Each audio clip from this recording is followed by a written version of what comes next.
Estimados, estimadas, muy buenos días. Mi nombre es Diego Durán.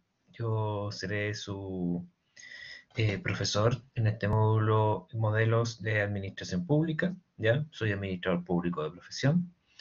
Eh, Tengo experiencia laboral fundamentalmente en la gestión de personas, como consultor y también como coordinador de estudios en distintas instituciones públicas y privadas. Y actualmente me desempeño como generalista de recursos humanos de gestión de personas en la Universidad de Chile. Bien, dicho eso, les comento que la próxima semana, el próximo viernes, vamos a tener una sesión donde explicaré principalmente el funcionamiento del módulo, en qué consiste el mismo, elementos de ese tipo. El presente video solamente para efectos de generar una cápsula de resumen. Recuerden que la cápsula de resumen es un pequeño video donde los docentes hablamos de los contenidos de la semana. En este sentido, de la cápsula de resumen de la semana 1 del módulo en cuestión. En relación a lo anterior, uno de los conceptos fundamentales que vamos a revisar esta semana es el concepto de administración pública, ¿ya? Entendido el concepto como administración pública, que en un principio se diferenciaba del concepto de administración del Estado en la Ley de Bases Generales de la Administración, ¿ya? Como un elemento que solamente estaba radicado en la administración centralizada.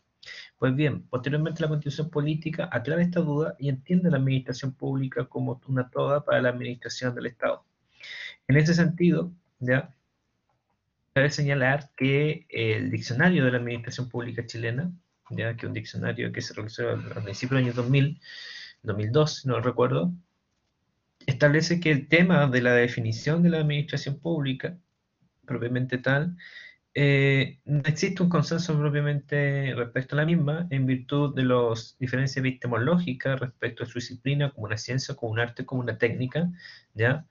Y fundamentalmente desde los distintos enfoques, definido como una actividad, ya como la acción del gobierno o como una estructura orgánica, como una disposición de organismos públicos para el funcionamiento propiamente tal. En ese sentido también nosotros podemos, ya yéndonos a un ámbito más histórico, por ejemplo, a citar a Ponin, ya, que es un teórico del siglo XVIII, que principalmente desde la perspectiva también del cameralismo, define la administración pública como la que tiene la gestión de los asuntos respecto a las personas, los bienes y acciones del ciudadano como un miembro del Estado, ¿ya? En ese sentido tenemos que entender que la administración pública moderna propiamente tal surge, ya por decirlo de alguna manera, con lo que es la construcción del Estado-Nación. En ese sentido, también podemos señalar que la administración por ende, está caracterizada por atributos netamente o netamente estatales, pero que va más allá de lo que es el poder ejecutivo, ¿ya?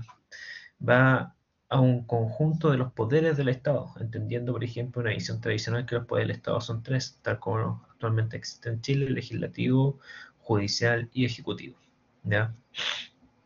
Eh, Cabe señalar que la administración pública también podemos entenderlo como un subsistema instrumental del sistema político, ¿ya? Posteriormente vamos a ver esta lógica, y me imagino que lo han visto también en el ramo de introducción a la gestión pública, que ya han cursado, de esta lógica de la separación de lo político con lo administrativo, que plantea un poco Woodrow Wilson para estos efectos, y efectivamente dentro de al menos lo que se plantea en el contenido es un sistema que está que opera en base a las decisiones que se dan políticamente. La política decide y la administración pública decide el cómo implementar esos elementos.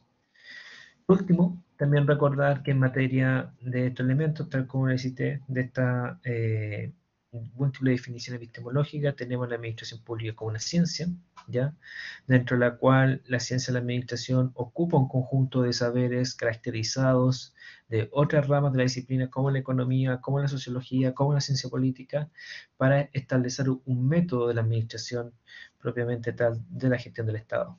Por otra parte, también podemos considerarla como un arte, entendiendo que la administración pública se basa fundamentalmente en no una regla,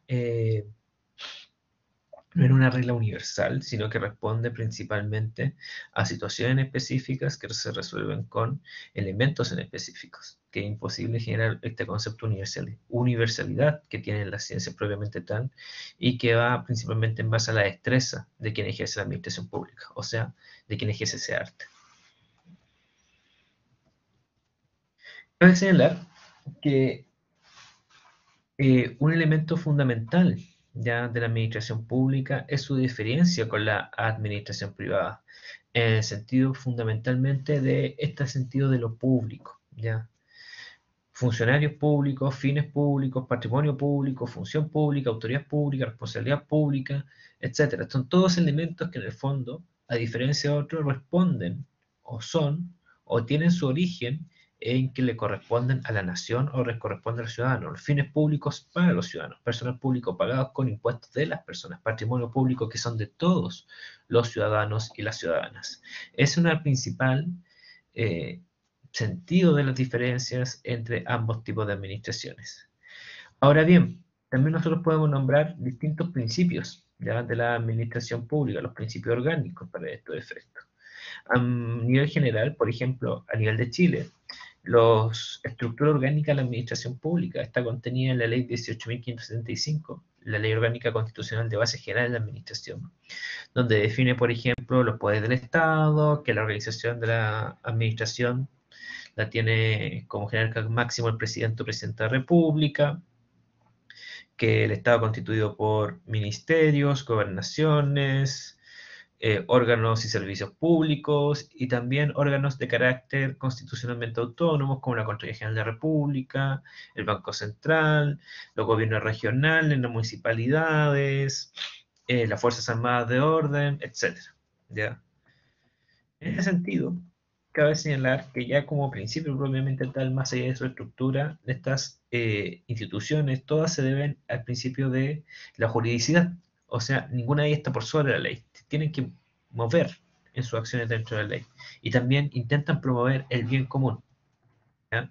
Algunos otros principios jerárquicos son, por ejemplo, de su actuar propiamente tal, ¿ya? El principio jerarquizado del personal, ¿ya? Donde el personal está, las personas que trabajan ahí, en un régimen jerarquizado y disciplinado, donde existe una línea jerárquica, un orden, autoridades. La impulsión de oficio del procedimiento, donde la administración puede actuar por iniciativa propia, sin necesidad de denuncia o requerimiento interesados cuando se pueda percatar de alguna situación que no se condice con la normativa legal. La impugnabilidad de los actos administrativos, referida fundamentalmente también en que todos los actos que genere la administración son impugnables, o sea, son apelables o son rebatibles ante los recursos que establezca la ley. Respecto a ya lo que es propiamente tal como principios generales de la administración más allá de su ejercicio, están elementos como el control ya de las autoridades y de las jefaturas respecto a las acciones que se realiza en la administración pública, la eficiencia y eficacia, requerimos eficiencia, lograr los objetivos, eficacia, lograr los objetivos con el menor uso de recursos posible, el principio de la coordinación, donde los organismos del Estado puedan interactuar entre sí y puedan realizar acciones, valga redundancia, de manera coordinada y no en forma insular, no que los distintos organismos gestionen elementos por su cuenta cuando pueden hacer acciones ya que puedan tener interdependencia entre ellos.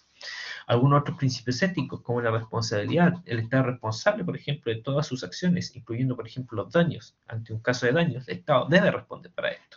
Y también, por ejemplo, la probidad, transparencia y publicidad, o sea, en donde el Estado es probo en su función, ¿ya? O sea, la realiza con la mayor honestidad posible, es transparente, donde pone a disposición de la ciudadanía la información y publicita la misma, o sea, no solamente ponerla a disposición, sino que también hacer el acto de difusión respecto a esto. Por otro lado, también en materia de grupo, en materia ética, tenemos la autonomía de los grupos intermedios, entendiendo que la administración debe garantizar la autonomía de las personas para asociarse con fines específicos, respetando la Constitución y las leyes. Que, por ejemplo, los órganos del Estado no pueden socavar la organización social o la participación ciudadana respecto a este sentido.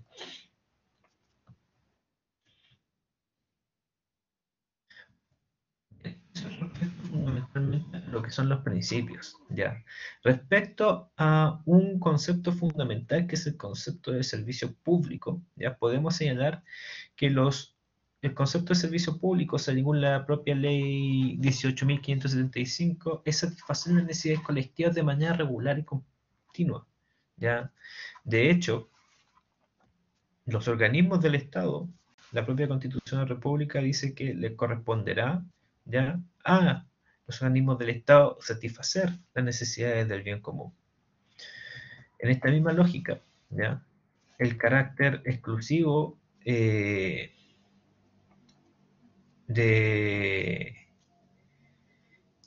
el carácter exclusivo del servicio público, propiamente tal, está consagrado en la Constitución de 1980 y también en esa lógica define distintos organismos, entre ellos eh,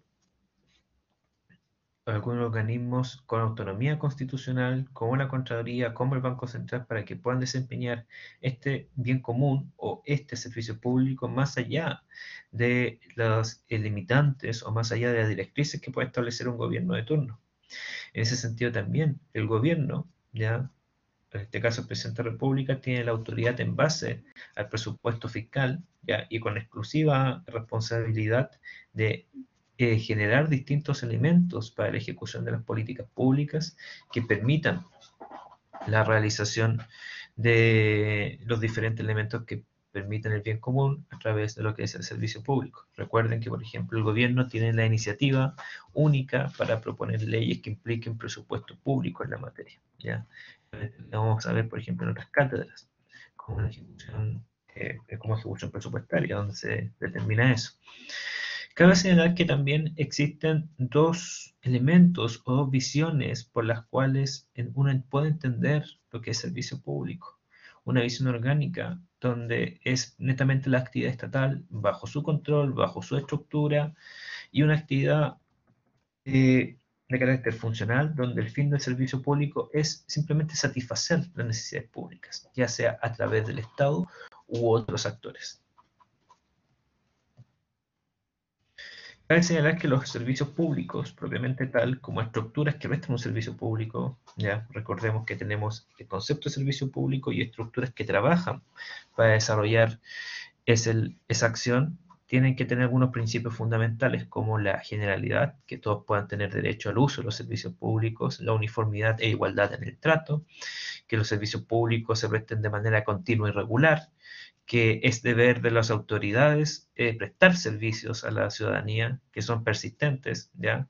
Es decir, que el servicio pueda subsistir las necesidades públicas para cuya satisfacción fue creado, y la racionalidad de tarifas y el control de precios. Al control de precios me refiero fundamentalmente que si el Estado debe cobrar tarifas, por ejemplo, no sé, como lo realiza en la renovación de los pasaportes o de las cédulas de identidad, esas tarifas sean razonables para estos efectos.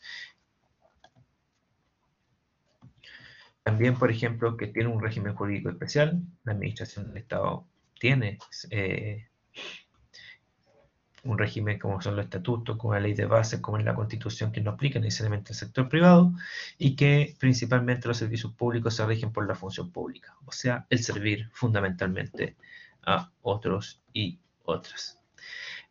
En materia de características, nosotros, y por eso podemos tener que los servicios públicos satisfacen las necesidades colectivas, están sujetos al derecho público, por lo cual no pueden realizar acciones que no estén contenidas en el mismo, se prestan de manera regular y continua, suelen reservarse al Estado, o sea, los servicios públicos están bajo la esfera del control del Estado, ya para estos efectos, y los ciudadanos tienen derecho a que se les provee de algún servicio público en distintas materias.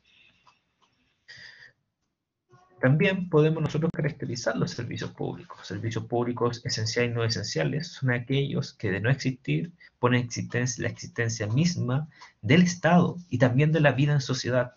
Y aquellos que no esenciales, que a pesar de satisfacer necesidades, por ejemplo, de interés general, podrían no afectar la existencia del Estado y las personas. Por ejemplo, un servicio esencial, no sé, la provisión de servicios de agua, luz, y un servicio no esencial, por ejemplo, podría ser el servicio, no sé, de telefonía, que cuando el Estado tenía telefonía, o por ejemplo el servicio electoral, por decir alguno de ellos.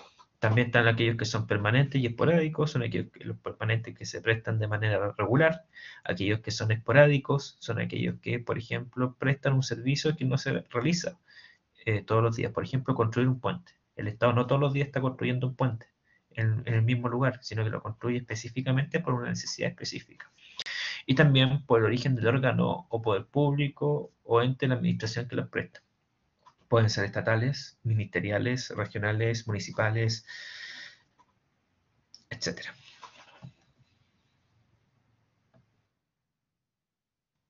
Ya yéndonos y finalizando un poco esta cápsula, nosotros podemos señalar que existen servicios públicos de carácter descentralizados que actúan con la personalidad jurídica del Estado, con los recursos del fisco, y están sometidos a la dependencia del presidente de la República a través de un determinado ministerio. Por ejemplo, no sé, el Servicio Nacional de Pesca, por decirlo alguno. Servicios públicos descentralizados que actúan con personalidad jurídica y patrimonio propio, que la ley los crea, que están sometidos a la supervigilancia, ojo, no a la dependencia, supervigilancia del presidente de la República a través de un ministerio determinado, por ejemplo, como la Universidad de Chile, que se vincula a través del Estado, a través del gobierno con el Ministerio de Educación, pero más el presidente no es quien mandata a la Universidad de Chile, sino que simplemente la supervigila. Y los servicios públicos desconcentrados son aquellos que se han transferido competencias de órganos superiores a órganos inferiores, disminuyendo la subordinación de estos. Ya principalmente se aumentan en virtud de representación local, fundamentalmente en virtud de que se puedan ejecutar las distintas políticas públicas en el territorio.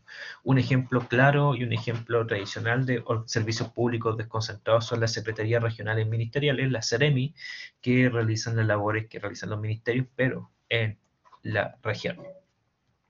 Bien. Y eso es lo que podemos nombrar, ¿ya?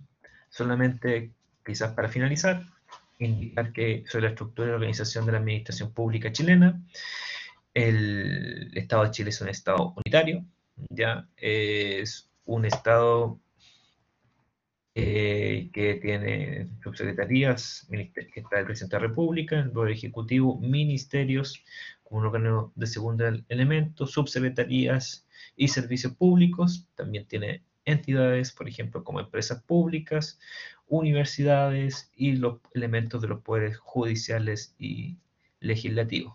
En ese sentido, le invitamos a ver el organigrama que está en conjunto a este descargable para que puedan conocer un poco más de la estructura organizacional del Estado de Chile. Bien, yo por mi parte me despido, dejo esta cápsula hasta acá, les agradezco su atención y nos estamos viendo la próxima semana, el viernes. Hasta luego, que estén bien.